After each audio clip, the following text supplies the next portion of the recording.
the kind of images that haunt the nations taking part in the war against IS. A plane down in enemy territory, its pilot captured and humiliated by the militants. They were clearly jubilant. They offered prayers in thanks for this bounty and staged victory cavalcades to celebrate. In Jordan itself, a somber announcement from the military confirming the pilot's capture. It accused IS of carrying out mayhem and murder against innocents in Syria and Iraq and held it fully responsible for the pilot's life. He's been identified as First Lieutenant al-Kasaesbeh, described by his family as a dedicated airman and a devout Muslim who believed the extremists had to be combated. Can IS now use him as a bargaining chip to prise Jordan away from the coalition?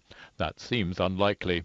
Jordan will continue in its fight against terrorism, and we know that we will win at the end, because this is the right thing to do, and this is for the sake of our security and stability of this country.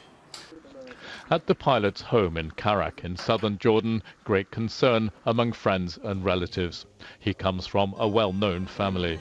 Now he's in their hands, and I don't want to describe him as a hostage.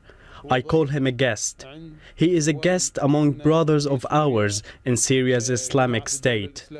I ask them in the name of God, and I ask them with the dignity of the Prophet Muhammad, peace be upon him, to receive him as a guest and treat him well. Activists on the ground said the plane came down in the eastern part of Raqqa province.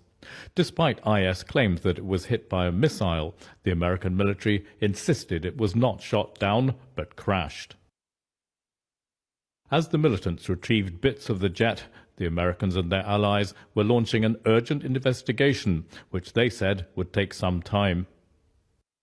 The plane's cockpit cover and other parts are now being shown off by IS as trophies.